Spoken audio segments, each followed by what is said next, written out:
اعوذ بالله من الشیطان الرجیم. بسم الله الرحمن الرحیم.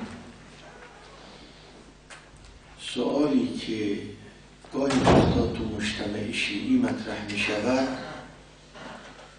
در مورد این است که چرا حضرت زهرا سلام الله علیها صدیقه شهیده با وجود اینکه امیرالمؤمنین در خانه بودند ایشان پشت در رفت.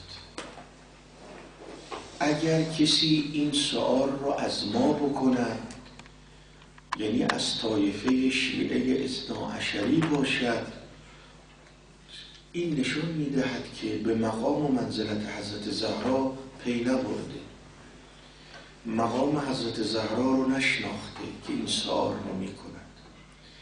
و اگر از دشمن و عدو ماست و دلیل منقاطع است که چرا حضرت زهرا پشت در آمد.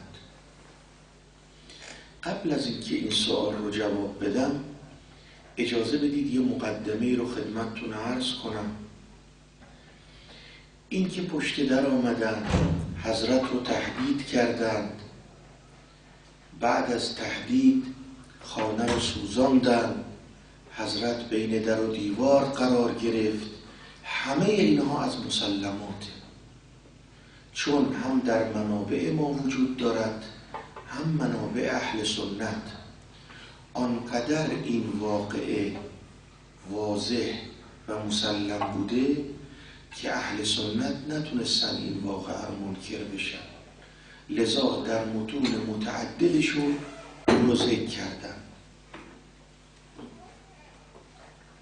و لذا اولین نکته‌ای که قابل توجه است این است که این هجوم به خانه حضرت رخ داده و این که حضرت زهرا سلام الله علیها پشت در آمده، این هم ثابت است که حضرت پشت در آمده.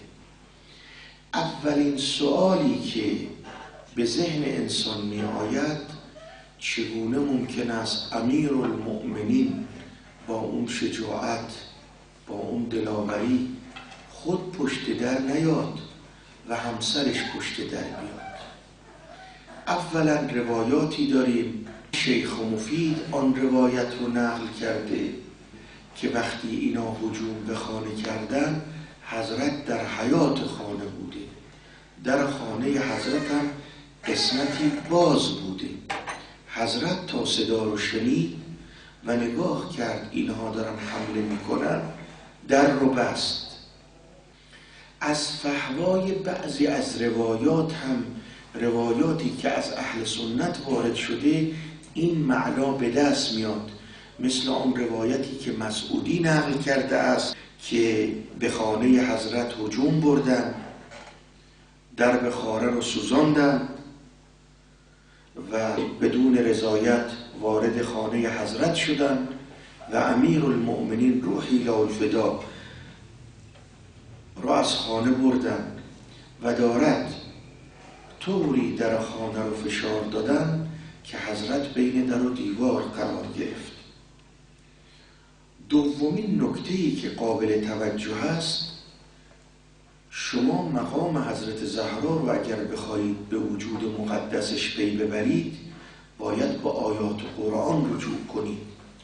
آیات قرآن در مواطن مختلف شخصیت حضرت زهرا رو معرفی کرده، هم شامل آیه تطهیر است، هم او رو در آیه مباهله نساءنا و نساءکم. پیغمبر آن زمان زنهاش بودن، زنهای دیگه بودن، اما هیچ کدوم از اونها رو نبرد، حضرت زهرا رو با خودش برد. قل لا اسألكم علیه اجرا الا المودة فی القربى. سوال کردن یا رسول الله مراد از قربا کیست؟ فرمود حسن است، حسین است، فاطمه زهراست، علی ابن ابی طالب است. قربا اینا هستند، اینا مصداق آیه قرآن هستند و آیات دیگر و همچنین روایاتی فراوانی است از پیامبر اکرم که شخصیت فاطمه زهرا سلام الله علیها رو معرفی می کند. یک کسی باید می آمد پشت در و اونها را از هجوم به در منع می کرد که به رسول الله نزدیکتر بود. مردم محبت رسول الله در حق او را حس کرده باشند، آیات قرآن دال بر عظمت او بکنند. اگر امیرالمؤمنین می آمد بهانه اینکه دو خلیفه مسلمین با هم درگیر شدند و نهایت امر رو به گردن امیرالمؤمنین می انداختند، چیز دیگری نبود. باید کسی می آمد که این واقعه‌ای که پشت در رخ میداد شخصیت نزدیک به رسول الله که مردم حس کنند کسی جگرگوشه رسول الله پشت در است. مگر نفرمود بضعة منی من آذاها فقد آذانی و من آذانی فقد آذی الله. یعنی این اذیت رسول خدا حس بشه پشت در. کسی نبود به جز فاطمه زهرا سلام الله علیها و روایتی که وقتی آمد پشت در سوال کرد آیا خانه من رو میخواهی آتش بزنی؟ از منابع اهل سنت است. خلیفه دوم گفت نعم. یک کسی صدا زد فاطمه در خانه است، این از منابع اهل سنته. جواب خلیفه دوم چی بود؟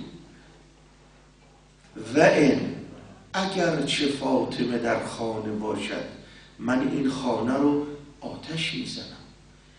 اگر کسی غیر از فاطمه زهرا پشت در میرفت قضیه تمام میشد، ماده تاریخ نمیشد. این مسئله مردم رو متنبه نمیکرد. لذا دیدید وقتی حضرت زهرا سلام الله علیها پشت در آمد و اون واقع رخ داد، اولی و دومی نتوانستند فشار مردم رو تحمل کنند. خواهان ملاقات با فاطمه زهرا شدند تا به وسیله این ملاقات افکار مردم رو تغییر بدن، بگن نه ما با دختر رسول خدا ملاقات کردیم، امور عادی است. آنجا فرصت دوم بود برای فاطمه زهرا که ماهیت اینها رو به مردم معرفی کند. بعد از اینکه امیرالمؤمنین واسطه شد و فاطمه زهرا به احترام امیرالمؤمنین قبول کرد که ملاقات کنند، همونجا ازشون اعتراف کرد. گفت شما شنیدید که پیامبر اکرم فرمود فاطمه بضعة منی من آذاها فقد آذانی و من آذانی فقد آذی الله. گفتن بلا. همین که گفتن بلا، فاطمه زهرا فرمود یادتون باشه شما دوتا مرا ناراحت کردید، مرا آزار دادید، من از شما راضی نیستم و فردای قیامت از شما دو نفر در نزد رسول خدا شکایت میبرم. لذا اهل بیت از هر فرصت ممکن میخواستند استفاده کنند تا ماهیت اینها رو معلوم کنند. در هر حال فاطمه زهرا شخصیتی بود که قرآن کریم او را معرفی کرده، روایات پیامبر او را معرفی کرده و وجود مبارکش مجسمه رسول الله. آمد پشت در چون غیر از فاطمه زهرا کسی نبود که بتواند قوم را عقب بزنه. امیرالمؤمنین نیامد چون پیامبر اکرم فرموده بود یا علی اگر عده‌ای با تو ایستادند و وفاداری خود رو به تو ثابت کردند، یا علی جلو اینها بیست، والله اگر وفا نکردند صبر کن و قرآن رو جمع کن. آلوسی نقل میکنه، میگه امیرالمؤمنین وقتی که حمله کردن به فاطمه زهرا، خلیفه دوم رو گرفت به زمین زد، اما یاد وصیت رسول خدا افتاد، یا علی صبر کن، اینا میخوان دین رو از بین ببرن و باید صبر کنی. لذا امیرالمؤمنین این که پشت در نیامد به دلیل این بود که میخواست به وصیت رسول خدا عمل کنن. اینها اگه پشت در میآمد درگیری رو ایجاد میکردن. اولا امیرالمؤمنین متهم میشد که به فرمان رسول خدا عمل نکرده، ثانیا تمام قضایا رو به گردن علی ابن ابی طالب مینداختن، چون مردم تغییر کرده بودن. یارای راستین امیرالمؤمنین و پیامبر اکرم رو یا کشته بودن یا تبعید کرده بودن یا مجبور به سکوت کرده بودن. ولذا فاطمه زهرا آمد، چون رسالت به گردن داشت. رسالتش این بود که حالا که پدرش نیست، اینا بازیچه گرفتن دین پدرش رو، چهره اینا رو مشخص کنه، معلوم کنه. ولذا وقتی پشت در آمدن، فاطمه زهرا صحبت کردن برای چه آمدید و خود رو معرفی کرد. عده‌ای برگشتن، از پشت در منصرف شدن بنابر نقل فریقین. فاطمه زهرا پشت در آمد که رسالت خود رو ادا کند، چون امیرالمؤمنین رو اگر روایات اهل سنت رو ببینید میگن ابابکر خلیفه اول به خلیفه دوم گفته بود برو بیعت بگیر و ان ابوا فاقتلوهم، اگر اینا ابا کردن و بیعت نکردن اونها رو به قتل برسون. لذا فاطمه زهرا آمد تمام این نقشه ها رو از بین ببرد. چه کسی معرفتش به امام زمانش میتونه ادعا کنه از فاطمه زهرا بیشتر بوده؟ فاطمه‌ای که تمام مطالب رسول الله رو در نزد رسول الله بوده و در حق امیرالمؤمنین شنیده. مگر پیامبر نفرمود من مات ولم یعرف امام زمانه مات میتة جاهلیه؟ کسی که از دنیا برود و امام زمانش رو نشناسد مرگ جاهلیت از دنیا رفته. چه کسی بهتر از فاطمه زهرا امام زمانش رو میشناخت؟ امام زمانش بود. بر همه واجب است که معرفت به امام زمان داشته باشند. مگر معرفت امام زمان دفاع از امام زمان نیست؟ علاوه بر این که باید از مبانی و مقدساتی که امام زمان القا می کند به اجتماع به مردم باید دفاع کرد، از شخصیت وجودی امام زمان هم باید دفاع کرد. فاطمه زهرا عارف به امام زمانش بود، حقانیتش رو می دانست. قرآن کریم در مورد امام زمانش صحبت کرده و من الناس من یشری نفسه ابتغاء مرضات الله. در بستر پیامبر خوابید و خداوند متعال مباهات میکرد و میفرمود یه عده‌ای با خداوند متعال معامله میکنند، جانشون رو به خدا میفروشند. فاطمه زهرا آمد پشت در تا از امام زمانش دفاع کنه، جانش رو فدای امام زمانش کنه، در صورت که همین کار رو کرد.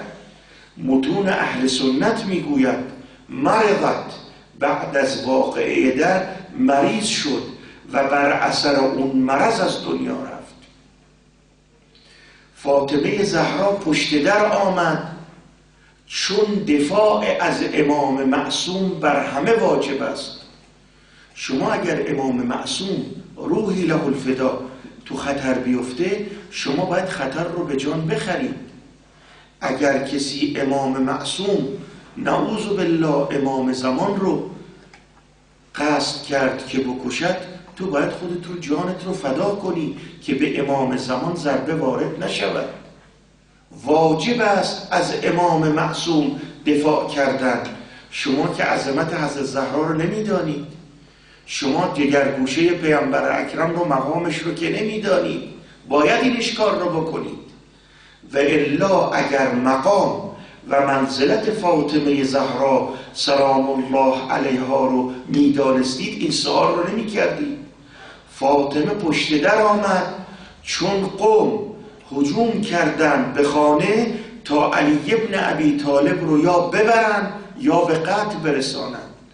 خب حق با امیر المؤمنین است، فرمود علی مع الحق و الحق مع علی، علی مع القرآن و القرآن مع علی.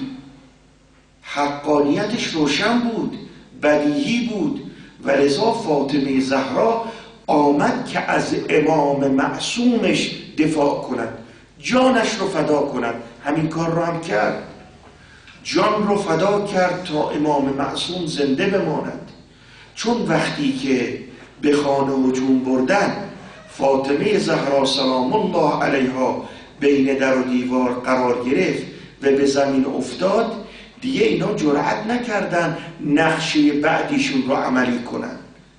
آمدن امیرالمؤمنین رو مجبور کردن دستها رو بستن مسجد ببرن بیعت بگیرن. خب امیرالمؤمنین بیعت نکرده و این بیعت ظاهری که بعضی ازش صحبت میکنن این احتیاج به بحث و بررسی داره، احتیاج به تأمل داره که مجلس ما فعلا این فرصت رو ندارد که وارد جزئیات اون مطلب بشن. لذا حضرت زهرا سلام الله علیها میخواست از امیرالمؤمنین دفاع کند، امام معصومش زنده بماند و خود رو فدا کند. قرآن کریم اخلاقیات بیان میکنه، چون کتاب قانونه. میگه یا ایها الذین آمنو، ای کسانی که ایمان رو آوردید، لا تدخلوا بیوت النبی الا ان یؤذن لکم. میگه وارد خانه پیامبر نشید مگر به شما اذن بدن. بعد فرمود فی بیوت اذن الله ان ترفع و یذکر فیها اسمه. یه خونه هاییست خداوند متعال میخواد خداوند متعال اراده کرده است نامش رو اونجا ذکر کنن. روایتی است از اهل سنت که اولی از پیامبر پرسید یا رسول الله، چون پیامبر اون روز خانه فاطمه بود، این خانه از مصادیق این آیه است، فرمود من افاضلها. خب اگه امیرالمؤمنین رو نصیحت میکرد، میگفت ضد خدا و پیامبر دارید عمل میکنید، گوش میدادن به حرف، خاتمه پیدا میکرد قضیه، درگیر میشدن، میگفتن دو خلیفه است برای ریاست درگیر کردن، اصلا ربطی به اسلام نداره، یا اونها رو بر حق جلوه میدادن. باید یه نفر میومد پشت در اینها رو معرفی میکرد اینا مخالف قرآن و نص قرآنن. قرآن میگه وارد خونه پیامبر که میشید در بزنید، اذن بگیرید وارد خونه بشید. و پیامبر از اون طرف به اعتراف خود اهل سنت میفرماد که من افاضلها، خانه فاطمه زهرا از موارد برتره. نه تنها اذن نگرفتن، به خانه حضرت زهرا هجوم بردن و خانه رو سوزاندن، در خانه رو سوزاندن. نه تنها در خانه رو سوزاندن، فاطمه زهرا رو بین در و دیوار قرار دادن. نه تنها فاطمه رو بین در و دیوار قرار دادن، محسنش سقط شد. خب تو رو به خدا اینا اگر این واقعه فاطمه زهرا رخ نمیداد، از تشیع چیزی باقی میمون؟ از پیامبر اکرم دینش چیزی باقی میمون؟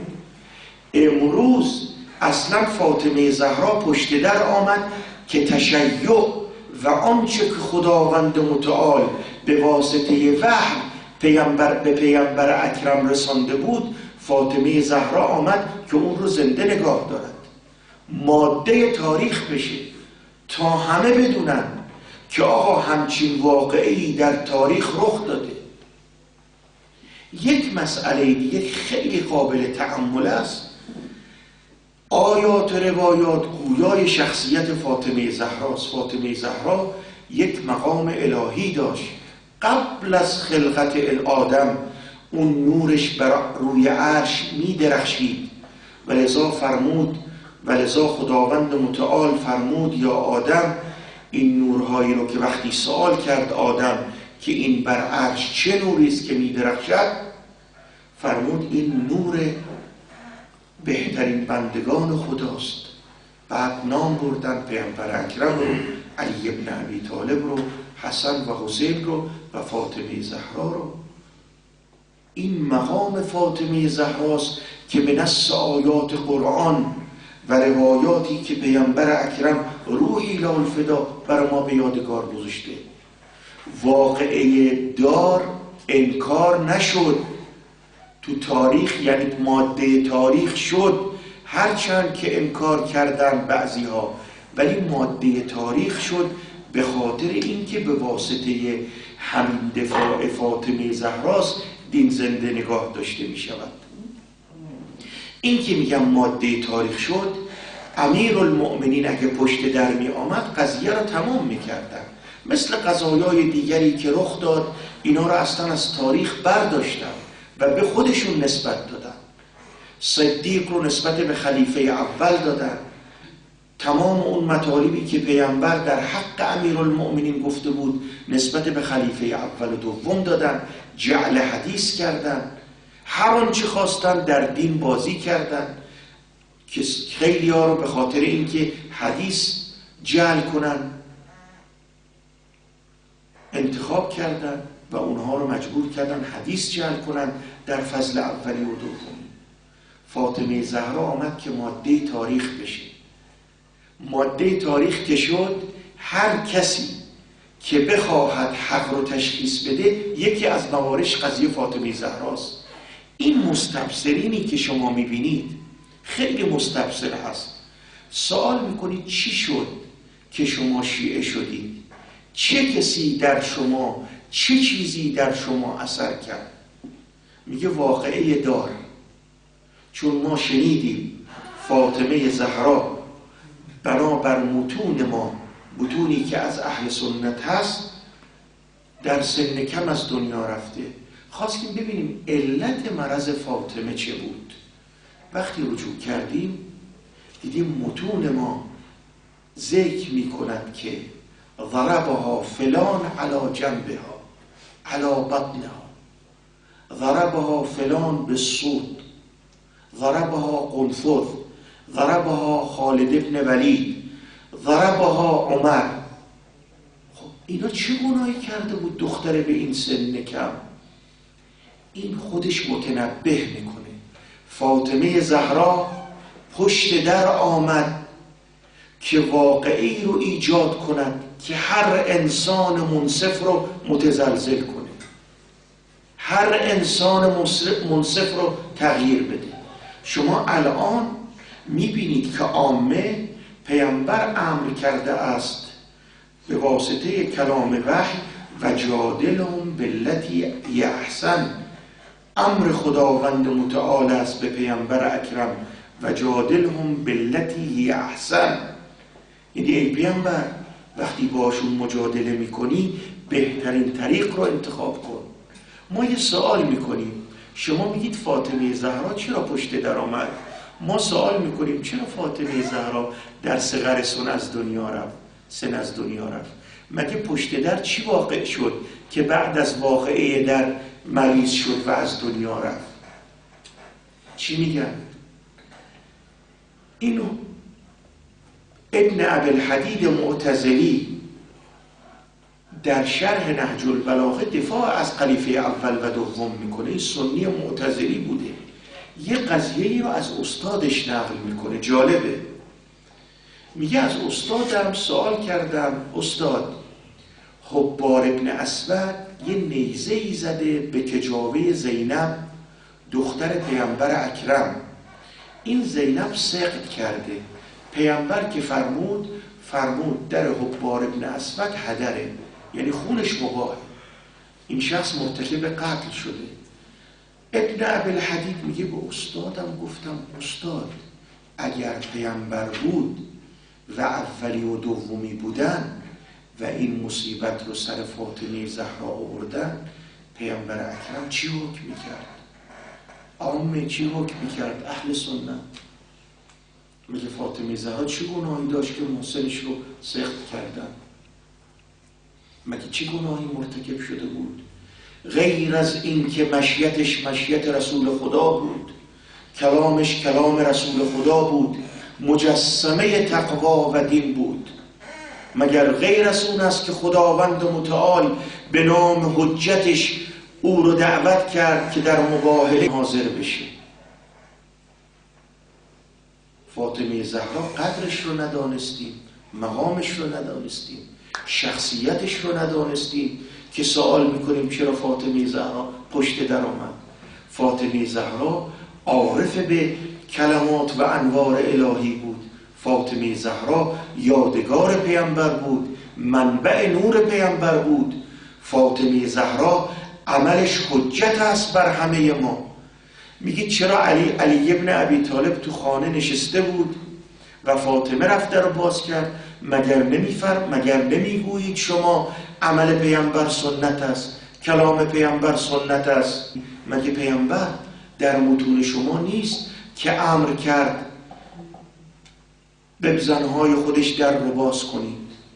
در متون اهل سنت دارد امیرالمؤمنین در خانه رو زد، پیامبر امر کرد به زنانش که در رو براش باز کنید. لااقل 2 روایت من استخراج کردم که متاسفانه وقت یاری نمی کنند. خب به سنت پیامبر تمسک کرد. شما به سنت پیامبر اشکال دارید؟ شما به وجود مبارک پیامبر رحم نکردید. روایتی رو دیدم خیلی ناراحت شدم. این روایت رو سربسته میگم از بخاری، مراجعه کنید چون خیلی دردناکه. میگه پیامبر گاهی وقتا مهمان بعضی زنها میشد، سرش در هجر خانمی بود، اینا شروع کردن به خواندن، آواز خواندن. خلیفه دوم که اومد پیامبر گفت نخونید، این خلیفه دوم بدش میاد از این کارا. ساکت شدن. تو رو به خدا این شخصیت پیامبر اکرم رو با این کلمات، با این گفتار، پیامبری که نطق نمی کند فقط وحی الله میگوید، پیامبری که خدا امر کرده است اطیع الله و اطیع الرسول. در هر حال رسالت حضرت زهرا همون رسالتی است که حضرت زینب تو کربلا داشت. زینب، یحیای مازنی میگه من 40 سال همسایه زینب سلام الله علیها بودم. من روزی ندیدم زینب رو در کوچه، روزی ندیدم زینب رو هیچ جا. شب که میشد امیرالمؤمنین او رو سر قبر پیامبر میبرد، چراغ قبر رو خاموش میکرد و در تاریکی شب او رو میبرد. فاطمه زهرا هیچ کس او رو ندیده. رسالت به گردن زینب آمد که این ظالمین رو معرفی کند، لذا اون خطبه آتشین بخون.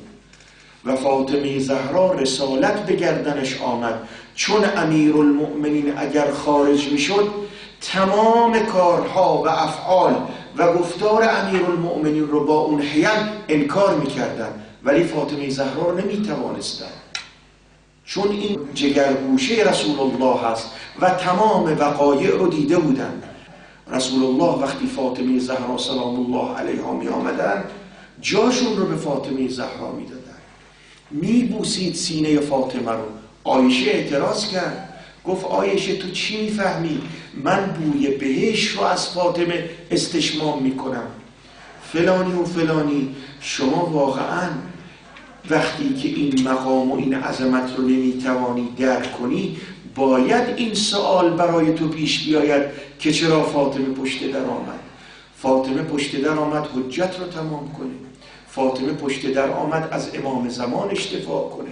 فاطمه پشت در آمد که جانش رو فدای امام معصوم کنه. فاطمه پشت در آمد که مردم رو متوجه کنه مردم اینا غاصب خلافتن، اینا با دین دارن بازی میکنن، دین این نیست که شما میگویید. فاطمه پشت در آمد که ماده تاریخ کنه و این نسل تشیع به برکت اون ماده تاریخ زنده بمونه. فاطمه زهرا پشت در آمد تا هر انسانی که این واقعه رو بخواند در درونش انقلاب پیش بیاد، تکان بخوره و حق رو تشخیص بده. فاطمه زهرا پشت در آمد تا ماهیت اولی و دومی رو به مردم معرفی کنه، بگه مردم اینا امر الهی رو اطاعت نمی کنن، اینا اونایی نیستن که پیامبر اکرم به شما وصیت کرد، اینا غاصب خلافتن. لذا گفت شکایت به رسول خدا میبرم. اما چی کردن؟ به در خانه هجوم بردند، خانه را آتش زدند. بمیرم زینب چه کشید در آن لحظه، من ایستاده بودم دیدم که مادرم را دشمن گهی به کوچه گاهی به خانه میزد.